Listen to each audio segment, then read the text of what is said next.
The new Macintosh Performa 6400, a computer that's powerful enough to handle today's sophisticated applications. En 1996, Apple est à 90 jours de la faillite.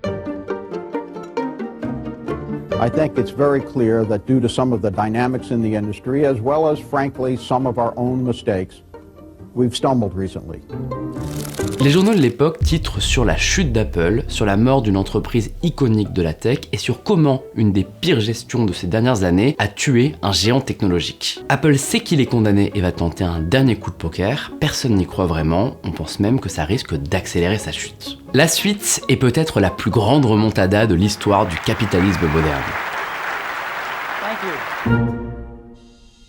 30 ans plus tard, Apple est l'entreprise la plus influente de la planète et a longtemps été la première capitalisation mondiale. Au moment de l'enregistrement de cette vidéo, elle est deuxième. Coucou! À 50 ans, Apple est un vieillard de la tech. Si on compare à Amazon qui a 32 ans, Google qui a 28 ans ou Meta qui a 22 ans, Apple est une entreprise 2 fois plus âgée que les autres GAFAM, à l'exception de Microsoft qui a été lancé en même temps. On a tous l'impression de connaître Apple, mais la réalité, c'est que les plus jeunes d'entre nous, on connaît surtout l'ère moderne d'Apple. Dans cette vidéo, on va pas vous parler du mythe du garage ou des anecdotes déjà connues sur Apple, mais plutôt des erreurs stratégiques qu'a commis la marque pendant 50 ans, qui a failli la tuer à plusieurs reprises, et des innovations majeures qui ont changé le monde et qui ont permis à Apple d'installer son ADN. Dans cette vidéo, je vais vous raconter les 3 vies de la marque qui a changé la tech.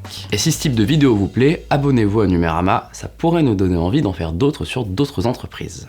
1971, l'étincelle qui va créer Apple. On n'est pas 50 ans en arrière, mais 55 ans en arrière, quand Steve Jobs et Steve Wozniak se rencontrent. Je vais pas vous raconter leur vie, mais on est sur 2 profils très différents. Le plus connu des deux est finalement le plus stratège, le plus malin, et n'est pas tellement un profil tech. C'est surtout quelqu'un qui a une vision de l'avenir, quelqu'un très particulier, très hippie, qui se déplace pieds nus et qui est un très très bon vendeur, alors que l'autre est un pur geek qui s'amuse à créer des ordinateurs. Pour créer des ordinateurs, il n'a pas vraiment envie de devenir riche en vendant sa technologie. D'ailleurs, petite anecdote qui résume selon moi très bien la dynamique entre les deux, à l'époque, Steve Jobs travaillait chez Atari, son patron lui a mis la pression pour créer un projet, Jobs a demandé de l'aide à son ami Wozniak, sauf que Jobs a menti à Steve Wozniak sur la rémunération du projet pour garder la plus grande part pour lui. Je trouve que ça montre bien les différentes personnalités. Mais la réalité, c'est qu'Apple n'est pas possible sans les deux. Il faut du Woz et du Jobs pour créer Apple. L'un sans l'autre n'aurait absolument pas réussi à créer l'entreprise que l'on connaît tous. Avant de créer leur premier ordinateur, les deux hommes créent un produit qui s'appelle la Blue Box. En fait, c'est une invention de Steve Wozniak qui pirate le réseau téléphonique pour appeler gratuitement n'importe où dans le monde entier. On est typiquement sur le projet de nerds qui s'amuse à manipuler la technologie, sauf que Steve Jobs, lui, voit le potentiel et décide de commercialiser la Blue Box pour $150. Grâce à ça, ils se font un petit peu d'argent et c'est cet argent qui va permettre à Apple de dans les prochains mois.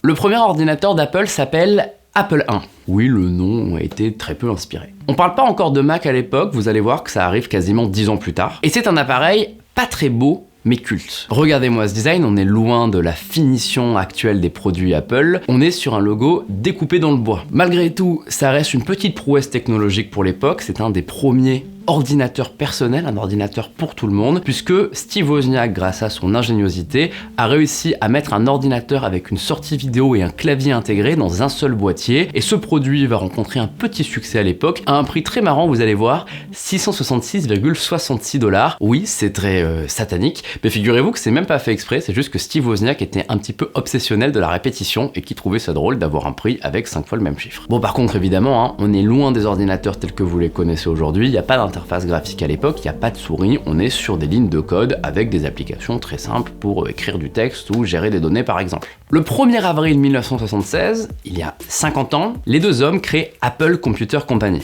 Enfin les deux hommes, non. Il y en a un troisième, Ronald Wayne, qui est le cofondateur d'Apple, le moins connu des trois. Et son histoire, vous allez voir, elle est terrible. La répartition des parts, c'est 45% pour Steve Jobs, 45% pour Steve Wozniak et 10% pour Ronald Wayne parce qu'il vient surtout les aider. Sauf que Ronald Wayne commet peut-être la plus grande erreur capitaliste de l'histoire. 11 jours après, il se dit « Oula, j'ai pas confiance aux deux » et il revend toutes ses parts pour $800. Je le répète, 10% d'Apple pour $800. Qu'est-ce que ça vaut aujourd'hui? Eh bien, juste 350 milliards de dollars. En gros, s'il n'avait rien fait jusqu'à aujourd'hui, jamais vendu de part, il serait le deuxième homme le plus riche du monde derrière Elon Musk. Le plus drôle est que Ronald Wayne refera l'erreur plus tard en vendant le contrat qu'il avait signé avec Steve Jobs et Steve Wozniak aux enchères, et la personne qui l'a revendu derrière l'a revendu pour beaucoup plus cher.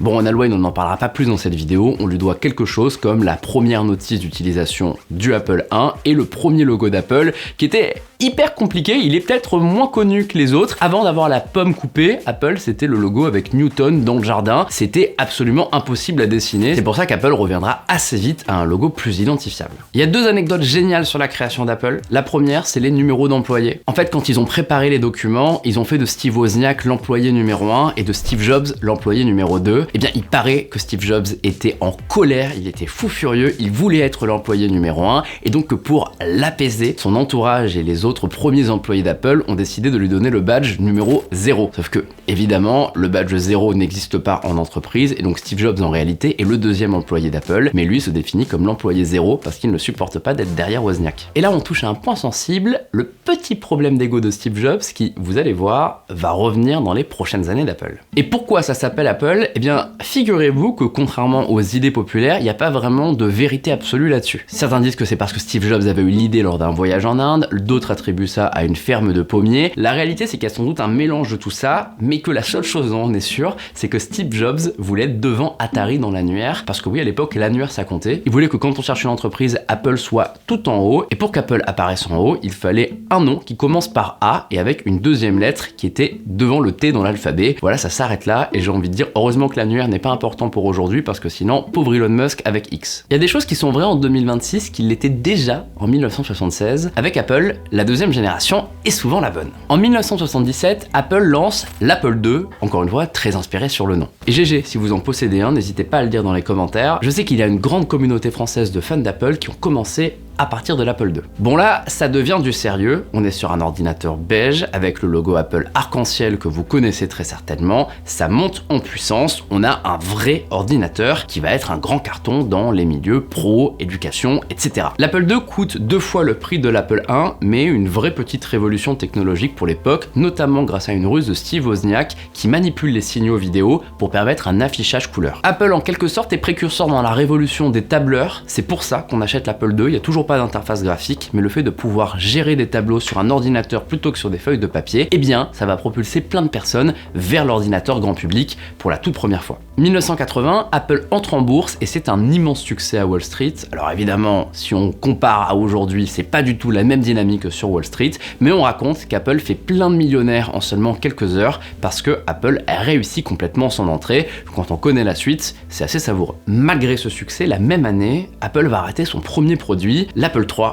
une nouvelle fois non très inspiré. L'Apple III est un flop parce qu'il chauffe trop. Apple est même obligé de dire aux gens comment faire pour le refroidir en soulevant légèrement le boîtier, et le responsable s'appelle Steve Jobs, qui n'a pas voulu mettre de ventilateur parce qu'il n'avait pas envie que l'ordinateur fasse de bruit. On est une nouvelle fois sur une illustration de sa vision parfois un petit peu trop extrême qui derrière va jouer beaucoup de tours à Apple. Mais bon, en réalité c'est pas ça le plus important en 1980. À cette époque-là, Apple rencontre Xerox, une entreprise qui aujourd'hui fabrique des feuilles de papier et qui à l'époque est absolument précurseuse dans plein de choses. Ils ont une invention notamment géniale, ça s'appelle la souris et ça va permettre avec un petit engin de déplacer un curseur à l'écran pour sélectionner des choses. Et bien Xerox veut investir dans Apple et rencontre Steve Jobs, il lui présente sa technologie et Steve Jobs immédiatement a un flash, c'est ça le futur de l'informatique. Vous vous demandez peut-être pourquoi Xerox n'est pas plus connu et n'est pas un géant de la tech aujourd'hui? Eh bien la réponse est simple, Steve Jobs a tout simplement volé le concept de la souris. 1983, Apple dévoile le Lisa. Le Lisa d'ailleurs qui porte le nom de la fille que Steve Jobs refuse de reconnaître à l'époque, mais c'est un détail, mais qui est un ordinateur qui va peut-être marquer l'histoire de l'informatique, car c'est le premier avec une souris et une interface graphique, donc des icônes, des menus déroulants, le fait de pouvoir cliquer sur quelque chose,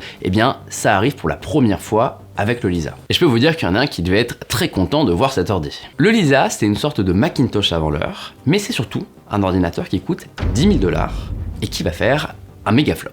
Ce désastre commercial vaut à Steve Jobs un de ses premiers problèmes avec la direction d'Apple de l'époque, parce que non, Steve Jobs ne dirigeait pas Apple parce qu'il ne se considérait pas capable de diriger une entreprise, il était encore jeune. Et Apple décide de retirer le projet à Steve Jobs. Il est envoyé dans une autre équipe beaucoup plus petite, sans doute laissée au second plan par Apple, qui a un nom légendaire, Macintosh. Steve Jobs a tendance à prendre les choses très à cœur. Il va complètement s'accaparer l'équipe Macintosh et lancer peut-être une des plus grandes révolutions de l'histoire d'Apple avec le fameux drapeau pirate qu'Apple utilise encore parfois dans sa communication, qui correspond à cette équipe Macintosh qui avait décidé de déclarer la guerre à la team Lisa et à la team Apple III. L'idée, c'était que Apple, avec le Macintosh, voulait créer le futur et que Steve Jobs clairement considérait que son équipe était bien meilleure que toutes les autres d'Apple.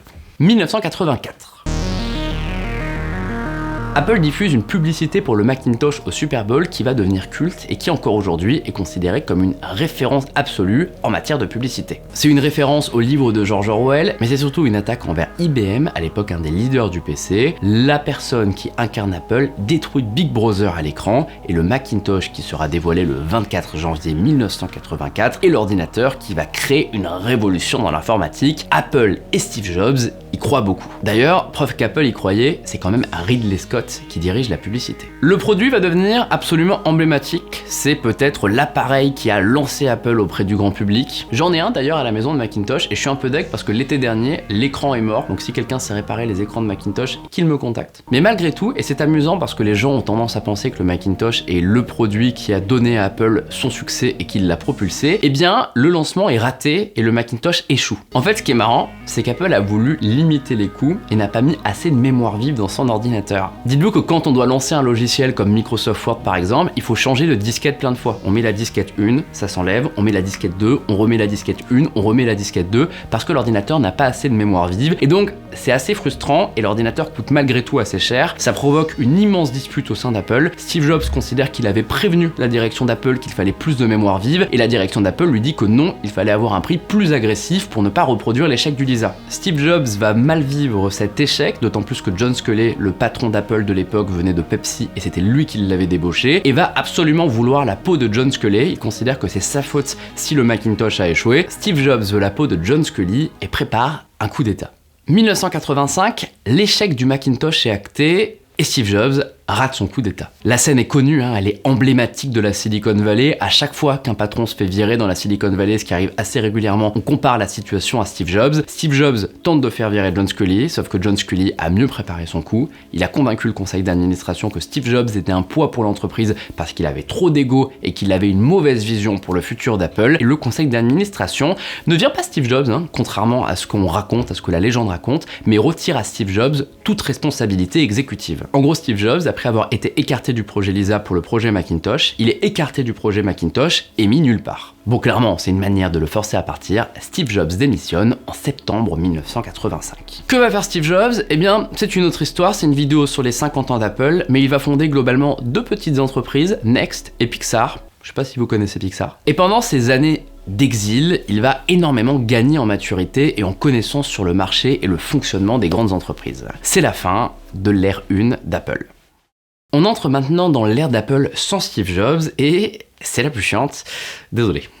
À titre perso, c'est marrant parce que j'ai énormément lu sur l'histoire d'Apple, sur l'histoire des grandes entreprises que je couvre, et c'est aussi la phase que je connais le moins. C'est-à-dire que je connais les grands produits qu'a lancé Apple pendant cette période-là, mais tout ce qui s'est passé pendant 15-20 ans, eh bien en réalité c'est assez méconnu, c'est pas forcément les choses qu'on a le plus en tête. Il y a vraiment une ellipse temporelle qui s'est créée dans l'imaginaire collectif entre le Apple de 76 à 85 et le Apple des années 2000 jusqu'à aujourd'hui. J'espère qu'on va vous apprendre des choses ici parce que moi j'en ai appris beaucoup en préparant cette vidéo. Du coup, après Jobs, est-ce que le Macintosh s'en est sorti? Évidemment, la réponse est oui, sinon on n'en serait pas là aujourd'hui et le produit ne serait pas culte. Pourquoi? Eh bien parce qu'il y a différentes améliorations du Macintosh. Le Macintosh Plus, des Macintosh avec 2 lecteurs de disquettes, un lecteur de disquette externe, ce qui va permettre d'avoir moins de problèmes, plus de mémoire vive intégrée par défaut. Le Macintosh s'améliore et il y a de plus en plus de déclinaisons. C'est un produit qui finit par rentrer dans le grand public, même si à l'époque, Windows et les PC sont largement devant. Le gros succès d'Apple à cette époque qui va vous surprendre, c'est le Laser Writer,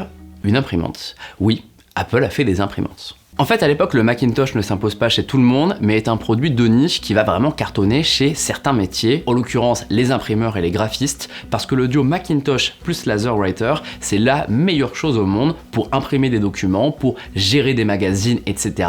Apple réinvente totalement le monde de l'imprimerie. C'est ce qui va permettre à Apple de gagner de l'argent et de progresser alors que son fondateur emblématique est parti. Entre 1985 et 1997, le sentiment global est qu'Apple s'éparpille. Et d'ailleurs, à son retour, spoiler, Steve Jobs va lutter contre cet éparpillement. Il y a beaucoup trop de gammes. Performa, Centris, Quadra, il y a des dizaines de modèles et le design n'a plus vraiment de sens. Apple fait des ordinateurs qui ressemblent à des ordinateurs, il y a du beige, il y a du noir, c'est pas forcément très beau, c'est une marque informatique assez classique pour l'époque. Plusieurs CEO se succèdent et aucun n'arrive vraiment à imposer une stratégie. Dites-vous même qu'Apple fait quelque chose d'inimaginable aujourd'hui, ouvrir macOS à la concurrence. Vous pouviez acheter un PC sous macOS, vous n'étiez pas obligé d'acheter un Mac et c'était d'autant plus une mauvaise idée que les constructeurs concurrents faisaient des produits moins chers avec de meilleures caractéristiques qu'Apple et donc que ça a complètement tué le Mac. C'est comme si un Samsung pouvait tourner sous iOS aujourd'hui. Pendant cette ère, il y a 3 méga lancements qui vont être des méga fails. 1993, Apple lance le Newton, l'ancêtre de l'iPhone. Enfin, ancêtre de l'iPhone, on a tendance à dire ça, la réalité c'est que ce truc était absolument immense, c'était plus l'ancêtre de l'iPad. Qu'est-ce que c'est ? Eh bien c'est un PDA avec de la reconnaissance d'écriture, une révolution pour l'époque, vous preniez vos notes avec un stylet et ça les convertissait automatiquement. En tout cas ça essayait parce qu'on était loin de ChatGPT et des modèles d'IA génératifs, fallait beaucoup de puissance de calcul et il n'y en avait pas à l'époque et donc c'était assez mauvais. La même année, le Macintosh TV, une tentative pour Apple de combiner l'ordinateur et la télévision avec une entrée pour regarder la télé. Là aussi, ça va pas fonctionner. 1995, l'Apple Pipin, je sais pas comment faut le dire. Apple lance une console de jeu, oui, à une époque, il n'y avait pas que PlayStation ou Nintendo, il y avait aussi Apple avec une console qui malheureusement souffrait d'un manque de jeux, d'une architecture macOS et qui n'a jamais vraiment réussi à devenir un succès populaire. Ah et aussi ça coûtait 599 $. Il y a d'autres flops dans l'histoire d'Apple, je vous conseille d'installer une application comme Mac Tracker sur votre iPhone ou votre ordinateur pour avoir tous les ordinateurs d'Apple par ordre chronologique, vous allez voir qu'il y a eu beaucoup de produits. Moi il y en a un que j'aime beaucoup en termes de design, c'est le Macintosh du 20e anniversaire, pour le coup c'était assez précurseur, mais malgré ce design précurseur, ça n'a pas tellement fonctionné. À cette époque, macOS, c'est nul. C'est dépassé par Windows et le Next de Steve Jobs, il n'y a pas assez d'applications. Apple a même un projet en interne pour dégager macOS et lancer un nouveau système d'exploitation, mais ce projet va capoter. Et c'est là qu'on revient au début de cette vidéo. En 1996, Apple est à 90 jours de la faillite, rien ne va plus, l'entreprise est en train de s'effondrer. Il y a même une déclaration de Michael Dell, le patron de Dell, qui dit « À leur place, je fermerai la boîte et je rendrai l'argent aux actionnaires ». Il y a aussi une connue de magazines comme Forbes qui annonce la chute d'Apple, qui annonce la mort d'une pépite de la Silicon Valley. Apple est considérée comme l'entreprise la plus has-been du monde, plus personne n'y croit, et c'est assez fou quand on connaît la suite. Gil Amelio, le CEO d'Apple de l'époque, décide alors de tenter le fameux coup de poker dont je vous parlais en début de vidéo. Il va proposer à Steve Jobs de racheter Next. Pourquoi racheter Next ? Eh bien, au-delà de ramener Steve Jobs en conseiller qui pourrait l'aider à retrouver l'ADN d'Apple, Next à l'époque, ils ont un système d'exploitation très performant. Alors évidemment, Windows est largement devant en part de marché, mais Next, c'est vraiment pas mal, et Apple se dit que si Next devient le système des Macintosh, peut-être que la combinaison peut fonctionner. Ça va arriver d'ailleurs, Next va devenir macOS 10. Gil Amelio dépense les derniers sous d'Apple, 429 millions de dollars pour acheter Next. À l'époque, c'est la plus grande acquisition de l'histoire d'Apple. Et si vous vous demandez ce qu'était Next, eh bien c'était un concurrent d'Apple à la sauce Steve Jobs. Il fabriquait des ordinateurs et un système d'exploitation. En gros, Steve Jobs a continué ce qu'il faisait à Apple, mais ailleurs. Next est racheté, Steve Jobs revient à la maison. Qu'est-ce qui va se passer dans cette troisième phase d'Apple, alias la plus grande remontada de l'histoire du capitalisme ? Steve Jobs étant Steve Jobs, il va piquer le travail du mec qui était venu le récupérer. Alors officiellement, il ne veut pas être le patron d'Apple, il prétend que c'est une mauvaise idée, que c'est une mauvaise opération, et il accepte d'être le CEO par intérim, le ICO, et il dit que c'est juste provisoire et que dès que possible, il part. Officieusement, il se projette quand même pas mal au sein d'Apple, et dans les années qui vont suivre, il va dire qu'il retire le I du nom et qu'il veut devenir le vrai CEO, et jusqu'à sa mort, Steve Jobs va diriger Apple et va opérer des coups de génie sur coups de génie. Pour continuer la métaphore footballistique avec la remontada de tout à l'heure, on est sur Steve Jobs Prime, il va absolument tout déchirer et réinventer la tech. Et quand on pense à l'histoire d'Apple, en réalité, on commence souvent ici. Certes, Apple a eu une vie immense avant le retour de Steve Jobs, mais le Apple que les gens connaissent, celui qui va faire l'iMac, l'iPod ou l'iPhone, eh bien c'est celui-là, c'est celui où Steve Jobs reprend les rênes de l'entreprise et va tout changer. 1997, pour commencer la nouvelle ère d'Apple, Steve Jobs va pactiser avec l'ennemi.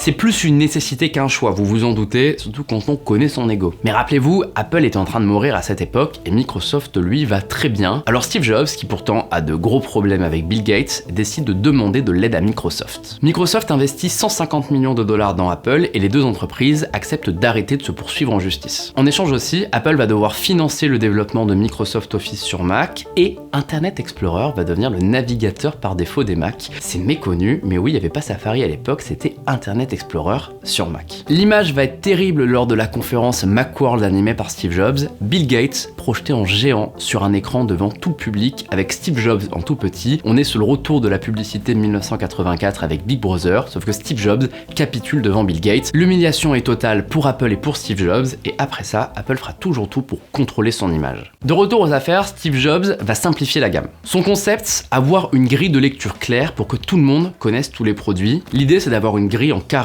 avec un produit grand public, un produit professionnel et avec un produit portable et un produit fixe. 4 ordinateurs sont suffisants selon lui. 1998, c'est la révolution, Apple dévoile l'iMac. À l'époque, les ordinateurs se ressemblent tous. Ils sont moches, ils sont beiges, ils n'ont pas vraiment de design identifiable. Eh bien, Apple va proposer un grand ordinateur transparent et coloré qui va être un immense succès. C'est le premier fruit de la collaboration entre Steve Jobs et le designer Jonathan Ive qui vont devenir meilleurs amis et qui vont ensemble façonner la tech pour les 10 années à venir. Truc marrant d'ailleurs sur l'iMac, c'est un des premiers ordinateurs à abandonner la disquette pour mettre un lecteur CD à la place. À l'époque déjà, Apple était le premier à abandonner des choses qui étaient des standards ailleurs. En 5 mois, Apple va vendre 800 000 iMac. C'est ridicule à côté de ce qu'ils font aujourd'hui, mais c'est immense pour une entreprise que tout le monde pensait sur le point de mourir. Apple a complètement réussi son retour. Ensuite, Apple va réinventer son image. Apple va devenir le cool kid de la tech, ce qui est fort quand on sait qu'Apple était l'entreprise mourante de la tech.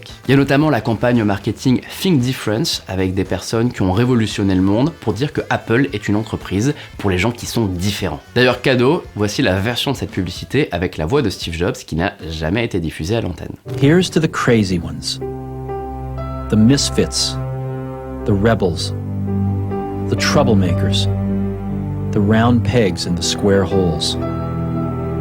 The ones who see things differently. À cette époque, Apple est en train de devenir une boîte pour les créateurs et Apple devient tellement cool qu'ils ont même un épisode des Simpsons qui vont parodier les Apple Store qui sont inventés en 2001 et qui à l'époque sont vus par l'industrie comme une niche financière qui va provoquer un effondrement d'Apple. Et maintenant, c'est le business le plus rentable de la tech. Apple crée son propre magasin parce que Steve Jobs veut contrôler les points de vente, veut des vendeurs formés spécifiquement sur Apple et veut offrir une expérience différente. Ça fait partie de ce qu'il crée avec Apple, une expérience d'achat différente pour des produits différents. On est toujours en 2001 et deuxième révolution de l'ère Jobs, l'iPod. Vous savez tous de quoi on parle avec une promesse révolutionnaire pour l'époque, 1000 chansons dans votre poche. Bon là c'est un iPod Nano mais vous avez compris l'idée. L'iPod va populariser Apple et permettre à la marque de débarquer dans des foyers de gens qui ont des PC. Un truc que j'adore c'est que Steve Jobs lance l'application iTunes sur Windows et dit c'est la meilleure application jamais inventée pour Windows. Cette arrogance là était juste délicieuse. En 2003, iTunes se réinvente avec le business de la vente de musique à l'unité. Ça a été compliqué de convaincre les maisons de disques mais Steve Jobs voulait absolument qu'on puisse acheter un morceau pour $1 et non pas juste un album. C'est une révolution absolue pour Apple qui fait son premier pas dans les services, qui devient une entreprise avec une influence culturelle géante, qui ensuite va se mettre à vendre des séries et des films, et qui avec l'iPod propose un des premiers produits personnels qui se tient dans la poche, bien avant le smartphone. Il y a plein d'autres trucs chouettes à cette époque, les déclinaisons iPod Nano, iPod Shuffle, l'iBook aussi, qui est une déclinaison portable de l'iMac, on vous a fait une vidéo dédiée à ce produit sur Numérama, le premier ordinateur portable avec du Wi-Fi, de la couleur, et qui forcément va marquer une génération. En 2005, Apple entame aussi une transition importante vers les processeurs Intel qui vont donner beaucoup plus de puissance et de légitimité au Mac. Bref, tout va mieux chez Apple et le meilleur est à venir. 9 janvier 2007, Apple entame la plus grande révolution de son histoire et peut-être la plus grande révolution de l'histoire des nouvelles technologies. Alors oui, je sais, j'ai beaucoup dit révolution dans cette vidéo, mais là je vous jure que c'est leur plus grande révolution. L'iPhone.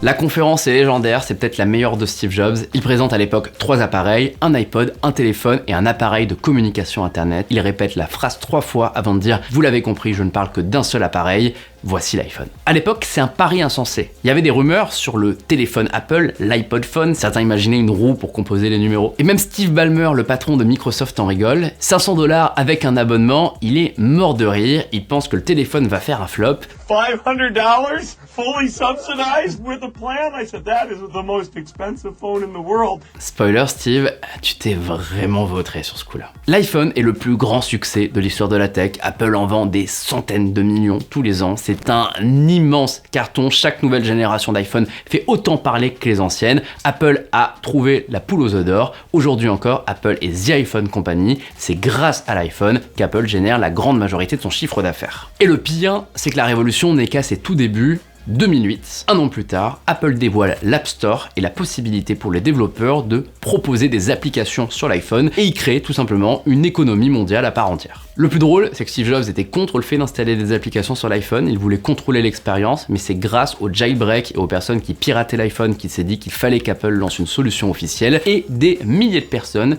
découvrent le métier de développeur, fabriquent des applications, montent des entreprises qui proposent des services sur iPhone. Par exemple, un Spotify ne pourrait pas exister sans l'iPhone qui a permis d'avoir de la musique sur son téléphone. Apple a tout simplement réinventé la manière de proposer des services web. On n'a plus besoin de passer par un navigateur web, on a des applications, on a des abonnements, on achète des jeux, et l'iPhone est la pièce maîtresse pour cette révolution industrielle. Sous Steve Jobs, Apple va présenter 4 générations d'iPhone, l'iPhone 3G, l'iPhone 3GS et l'iPhone 4, et en 2010, il va les accompagner d'un grand frère, l'iPad, une tablette qui est en fait un grand iPhone que vous connaissez tous, qui à l'époque est très inachevé. On revient un petit peu à ce qu'on disait un petit peu plus tôt sur la deuxième génération est souvent la meilleure. Il n'y a aucune caméra, l'iPad est assez limité dans ce qu'il peut faire, et c'est vraiment à partir de l'iPad 2 que ça commence à démarrer. Steve Jobs, pendant toute cette ère, sert vraiment de précurseur pour le futur d'Apple. C'est lui qui imagine énormément de révolutions à venir. Une anecdote connue, c'est celle de Siri. Au moment où on présente Siri à Steve Jobs, lui n'y croit pas du tout. Il pose une question un peu insultante à Siri, et Siri lui répond avec humour, et il dit « Ok,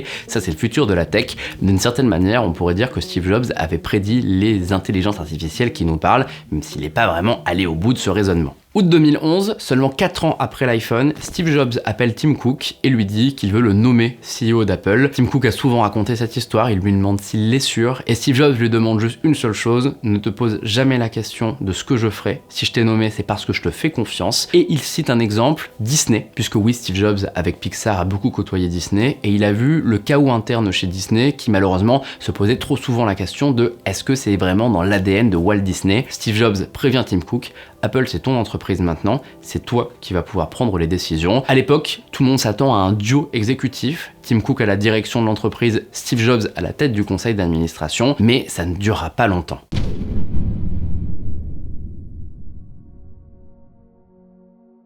5 octobre 2011, Steve Jobs est mort. L'inventeur d'Apple ne connaîtra jamais son entreprise comme plus grande capitalisation mondiale, ne connaîtra pas les méga succès qu'Apple va connaître dans les prochaines années. Après 10 ans de lutte contre un cancer et plusieurs guérisons, Steve Jobs ne réussit pas à résister à son cancer du pancréas et meurt à l'âge de 56 ans. Mais ce qui est fort là-dedans, c'est qu'Apple n'a pas tellement besoin de se réinventer. Steve Jobs a tellement bien préparé la machine, tellement bien rodé les vice-présidents d'Apple, tellement inventé une manière de communiquer que seul Apple possède encore aujourd'hui et qui n'a quasiment pas changé plusieurs années après, que le nouvel Apple de Tim Cook, eh bien, il roule tout seul. Tim Cook est le CEO qui est resté le plus longtemps à la tête d'Apple. Ça va faire 15 ans qu'il a été nommé par Steve Jobs, et même si on annonce que sa retraite est imminente, qu'il devrait pas tarder à annoncer sa succession, eh bien, Tim Cook est toujours là et a permis à Apple de se propulser au sommet de l'économie mondiale. Certains diront que Apple est devenu boring sous Tim Cook. J'ai envie de leur dire de regarder l'action et de regarder tout ce qui a été fait.